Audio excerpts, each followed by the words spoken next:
Agar siz ishlayotgan bo'lsangiz, pensiya yoshiga yaqinlashayotgan bo'lsangiz, nogironlik pensiyasi, boquvchisining yo'qotganlik pensiyasi, bolalar nafaqasi yoki boshqa ijtimoiy to'lovlar bo'yicha savolingiz bo'lsa, bugungi mavzu siz uchun juda muhim.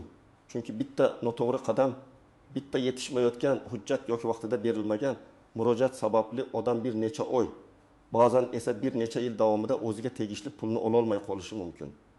Men bugun oddiy va tushunarli qilib tushuntiraman. Pensiya jamg'armasiga murojaat qilish kerakmi? Qachon murojaat qilish kerak? Kimlar shoshilishi kerak? Kimlar esa avval hujjatlarini tekshirishi kerak? Videoni oxirigacha ko'ring. Chunki ayrim nozik jihatlar bor. Ko'pchilik aynan shu joylarda xato qiladi. Hozirning o'zida kanalga obuna bo'ling, videoga like bosing, chunki bu ma'lumot sizga ham, ota-onangizga ham, yaqinlaringizga ham kerak bo'lishi mumkin. Avvalgi yillarda pensiya masalasi ko'pchilik uchun faqat bitta holat bilan bog'liq edi. Odam pensiya yoshiga yetadi, keyin pensiya jamg'armasiga boradi. Mehnat daftarchasini, pasportini, ish staji bo'yicha hujjatlarini ko'rsatadi. Lekin amaliyotda hammasi bunchalik oddiy bo'lmagan. Ba'zi odamlarning mehnat daftarchasida yozuvlar noto'g'ri bo'lgan. Ba'zilarining ish joyi allaqachon yopilgan, arxiv hujjatlari topilmagan, kimdir norasmiy ishlagan, kimdir ish stajini tasdiqlay olmagan. Natijada odam pensiya yoshiga yetganidan keyin yugur boshlagan, arxivga boradi. Sobiq korxonani izlaydi, sudga murojaat qiladi, ish haqini tasdiqlovchi ma'lumotnoma topishga harakat qiladi. Hozir esa vaziyat o'zgargan. Ko'plab ma'lumotlar elektron bazalarda yuritilmoqda. Ish staji, ish haqi, soliq va ijtimoiy to'lovlar bo'yicha ayrim ma'lumotlar davlat organlari o'rtasida almashinadi. My.uz yagona interaktiv davlat xizmatlari portali, davlat xizmatlari markazlari. Ayrim hollarda mahalla va boshqa tashkilotlar orqali ham ma'lumot olish imkoniyati paydo bo'lgan. Lekin bu degani hamma narsa avtomatik bo'lib ketdi. Odam umuman hech qayerga murojaat qilmasa ham bo'ladi degani emas. Mana shu joyda eng katta xatolik yuzaga keladi. Ko'pchilik endi hammasi bazada bo'lsa kerak, o'zim borishim shart emas deb o'ylaydi. Yana bir guruh odamlar esa aksincha, kerak bo'lmasa ham har bir masala bilan pensiya jamg'armasiga borib, navbat kutib asabiylashib yuradi. Aslida to'g'ri yondashuv shunday. Qaysi holatda murojaat qilish shart? Qaysi holatda avval ma'lumotlarni tekshirish kerak? Qaysi holatda esa boshqa idoraga murojaat qilish lozimligini bilish kerak. Birinchi navbatda pensiya yoshiga yaqinlashayotgan fuqarolar albatta oldindan harakat qilish kerak. Men doim shuni maslahat beraman. Pensiya yoshiga yetib qolgandan keyin emas, kamida 6 oy yoki 1 yil oldin hujjatlaringizni tekshirishni boshlang. Nega? Chunki ish stajida uzilishlar bo'lishi, mehnat daftarchasidagi yozuvlar tushunarsiz bo'lishi, ishga qabul qilingan va ishdan bo'shatilgan sanalar noto'g'ri ko'rsatilgan bo'lishi mumkin. Bu muammolarni bir kunda hal qilib bo'lmaydi. Masalan, 6 yoshga yaqinlashayotgan erkak kishi 1995 yildan 1998 yilgacha zavodda ishlagan. Zavod keyinchalik yopilgan, hujjatlar arxivga topshirilgan. U odam pensiya yoshiga yetgandan keyin murojaat qilsa, unga o'sha davrdagi ish stajingizni tasdiqlovchi arxiv ma'lumotnomasi kerak deyishlari mumkin. Arxiv esa javobni 3 kunda emas, ba'zan 15 kun, 3 kun yoki undan ham ko'proq vaqt ishlab beradi. Agar hujjat topilmasa, yana qo'shimcha izlanish kerak bo'ladi. Natijada pensiya tayinlanishi cho'ziladi. Agar u buni 1 yil oldin tekshirganida, muammoni sokinlik bilan hal qilgan bo'lardi. Ikkinchi guruh mehnat daftarchasida muammo bor odamlar. Ba'zan daftarchada korxona muhri aniq bosilmagan bo'ladi. Rahbarning imzosi yo'q bo'ladi. Lavozim nomi noto'g'ri yozilgan bo'ladi, sana tuzatilgan bo'ladi. Oddiy ko'z bilan bu mayda narsa bo'lib tuyuladi. Lekin pensiya hisoblashda har bir davr muhim. Masalan, odamda 24 yil takshiruv staj bor. Pensiya uchun esa unga 25 yil kerak bo'lishi mumkin. Mana shu 4 oy tasdiqlanmasa, pensiya miqdoriga ham, huquqiga ham ta'sir qilishi ehtimoli bor. Shuning uchun daftarcham bor-ku deb xotirjam bo'lish yetarli emas. Uning yozuvlari ham to'g'ri bo'lishi kerak. 3-guruh norasmiy ishlaganlar. Bu eng og'riqli masala. Odam 10 yil bir joyda ishlagan bo'lishi mumkin, lekin rasmiy buyruq bo'lmagan, soliq to'lanmagan, mehnat shartnomasi bo'lmagan. Bunday holatda odam o'zini haqli ravishda ishlagan deb biladi. Lekin pensiya tizimi uchun bu davrni tasdiqlash qiyin bo'ladi. Masalan, ayol kishi 2005 yildan 2015 yilgacha tikuv sexida ishlagan. Har oy naqd pul olgan, lekin rasmiy ishga olinmagan. pensiya hisobida bu 10 yil ko'rinmasligi mumkin. Shuning uchun men yoshroq tomoshabinlarga ham aytaman, faqat bugungi oylikni o'ylamang. Rasmiy ish staji kelajakdagi pensiyangizga bevosita ta'sir qiladi. 4-guruh chet elda ishlaganlar. Masalan, kimdir Rossiyada, Qozog'istonda, Turkiyada yoki boshqa davlatda ishlagan. Bu davr pensiyaga qo'shiladimi yoki yo'qmi? Qanday hujjat kerak? Xalqaro shartnomalar bormi? Ish rasmiy bo'lganmi? Ijtimoiy to'lovlar qilinganmi? Bularning hammasi alohida tekshiriladi. Agar odam chet elda rasmiy ishlagan bo'lsa, u yerda berilgan hujjatlarni saqlashi kerak. Ish beruvchi bergan ma'lumotnoma, shartnoma. Ish haqi bo'yicha ma'lumot, sug'urta badallari to'langanini tasdiqlovchi hujjat bular keyin juda kerak bo'lishi mumkin. 5-guruh nogironlik pensiyasi yoki nafaqasi bilan bog'liq murojaatchilar. Bu yerda ham odamlar ko'p adashadi. Nogironlik belgilangani bilan pensiya yoki nafaqa avtomatik ravishda to'liq va to'g'ri tayinlandi deb o'ylamaslik kerak. Tibbiy mehnat ekspert komissiyasi xulosasi nogironlik guruhi muddati, ish staji, yosh, avvalgi ish faoliyati hammasi ahamiyatga ega. Masalan, bir kishi mehnat faoliyati davomida kasallikka chalingan va nogironlik olgan.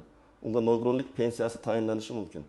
Lekin buning uchun zarur ish staji va hujjatlar tekshiriladi. Boshqa bir kishi esa umuman ishlamagan bo'lishi mumkin. Unda pensiya emas, nafaqa masalasi ko'riladi. Farq katta. Pensiya va nafaqa bir xil narsa emas. 6-guruh boquvchisini yo'qotgan oilalar. Bu juda nozik masala. Oilada asosiy daromad keltirgan odam vafot etsa, uning qaramog'ida bo'lgan voyaga yetmagan bolalar. Ayrim hollarda mehnatga layoqatsiz oila a'zolari boquvchisini yo'qotganlik pensiyasi olish huquqiga ega bo'lishi mumkin.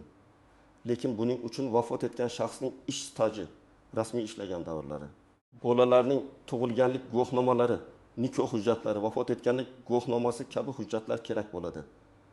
Odamlar qayg'u ichida bu masalani o'rtga surib qo'yadi. Lekin murojaatni cho'zish ayrim to'lovlarning vaqtiga ta'sir qilishi mumkin. Kimlar hozir xavotir qilmasligi mumkin?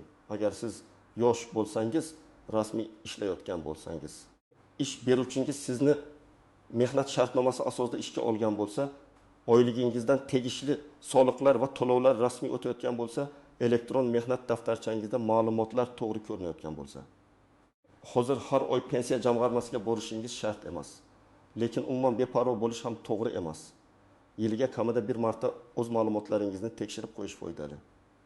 Eng katta nozik jihatlardan biri shuki, pensiya jamg'armasiga murojaat qilishning o'zi hamma muammoni hal qilib bermaydi. Agar sizda hujjat yetishmasa, jamg'arma xodimi sizga qaysi hujjat kerakligini aytishi mumkin. Lekin arxivdagi hujjatni sizning o'rningizga topib bermasligi mumkin. Shuning uchun murojaatga tayyor holda bo'lish kerak. Ikkinchi muhim jihat, pensiya tayinlashda faqat yosh emas, ish staji va boshqa shartlar ham hisobga olinadi. Ba'zi odamlar, men pensiya yoshiga yetdim, demak avtomatik pensiya olaman deb o'ylaydi. Aslida pensiya turiga qarab talablar farq qiladi. Yoshga doir pensiya, nogironlik pensiyasi, boquvchisini yo'qotganlik pensiyasi, har birining o'z tartibi bor. Yoshga doir pensiyada ish staji va ish haqi muhim bo'lsa, nogironlikda tibbiy xulosa va mehnat faoliyati holati muhim. Boquvchisini yo'qotganlikda esa marhumning staji va oila a'zolarining huquqi muhim bo'ladi. 3-nozik jihat, murojaat qilgan sana muhim bo'lishi mumkin.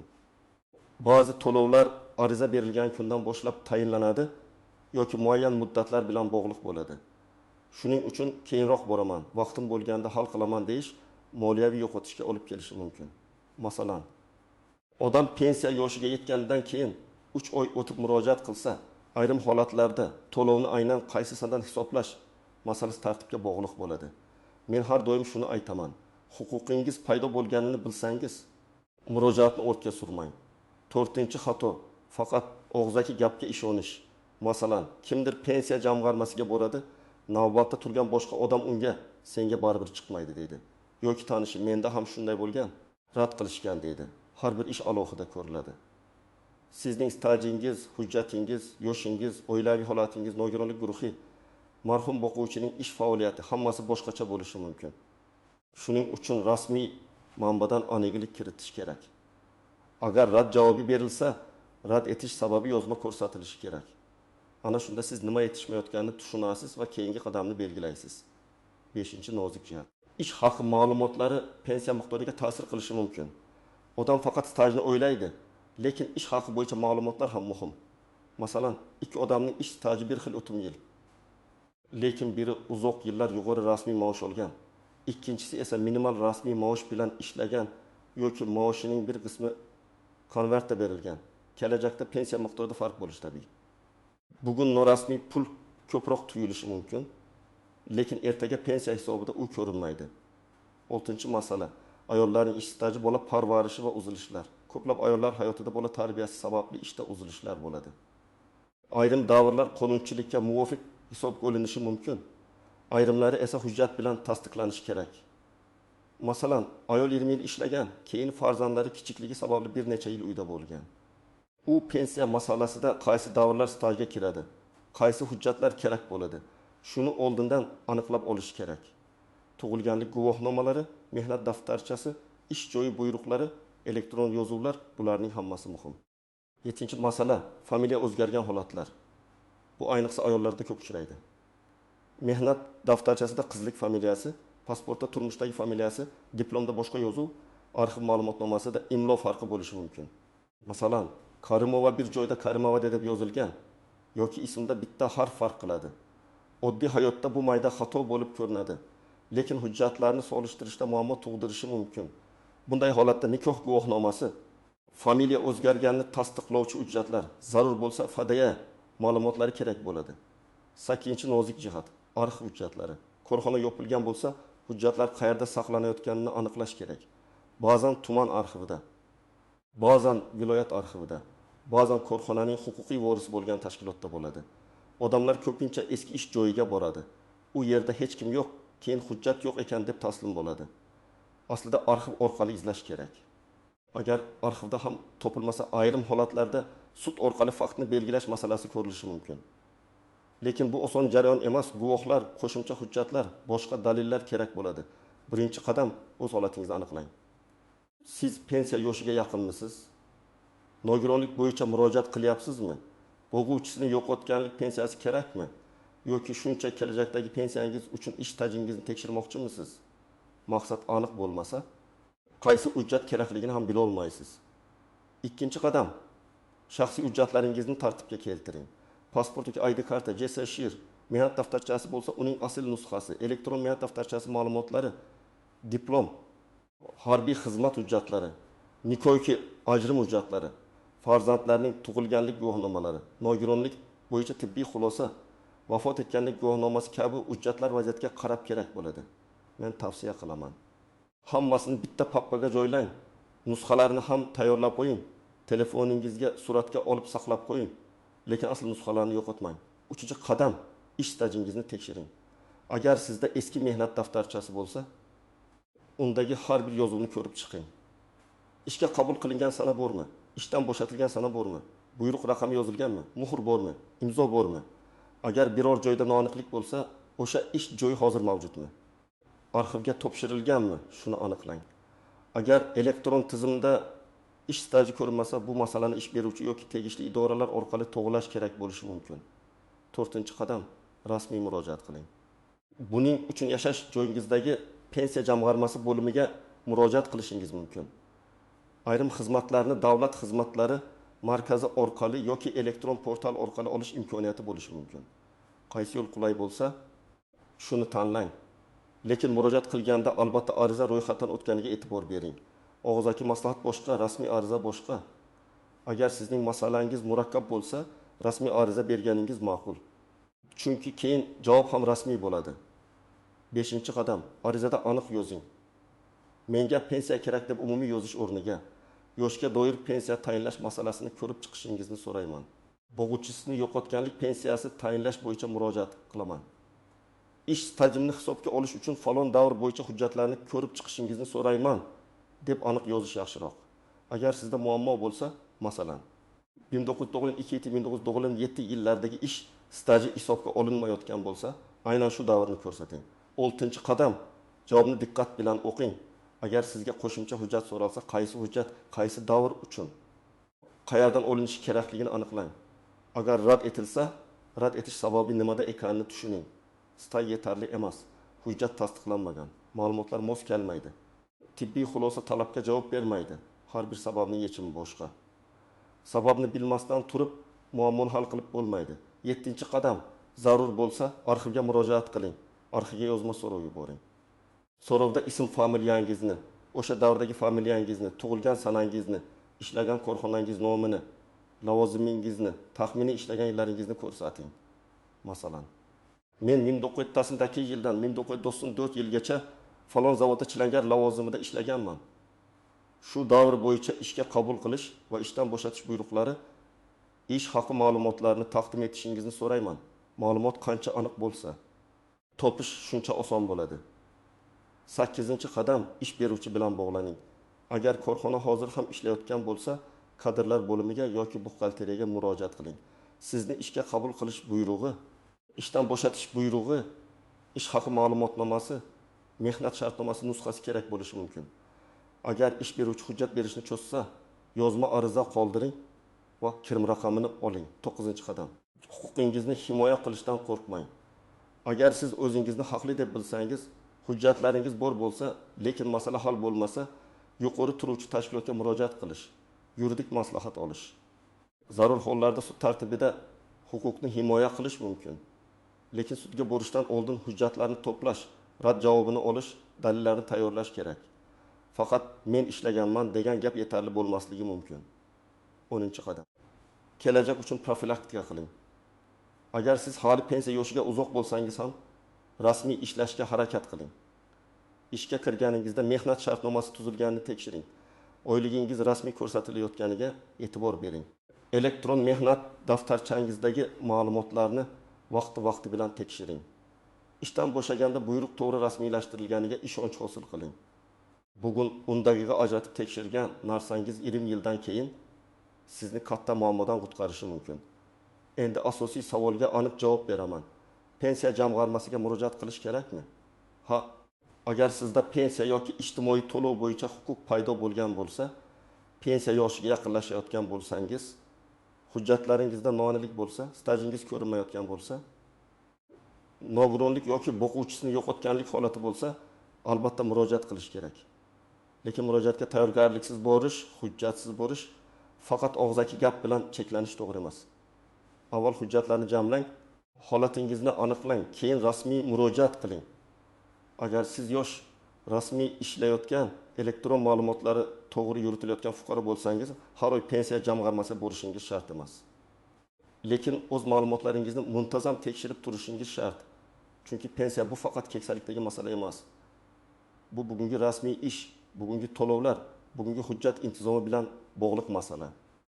Bugun men sizga pensiya jamg'armasiga qachon murojaat qilish kerakligini, kimlar ayniqsa e'tiborli bo'lishi kerakligini, qanday hujjatlar muhimligini va ko'pchilik yo'l qo'yadigan xatolarni tushuntirdim. Eng muhim fikr shuki, pensiya masalasini oxirgi kunga qoldirmang. Hujjatlaringizni oldindan tekshiring. Rasmiy stajingizni aniqlang, kerak bo'lsa arxivga murojaat qiling, rad javobi bo'lsa sababini yozma oling. Shunda siz o'zingizga tegishli to'lovni vaqtida va to'g'ri olish imkoniyatini oshirasiz. Agar sizda pensiya jamg'armasi bilan bog'liq tajriba bo'lgan bo'lsa, izohlarda yozing. Murojaat qildingizmi? Qanday muammo bo'ldi? Qanday hal qildingiz?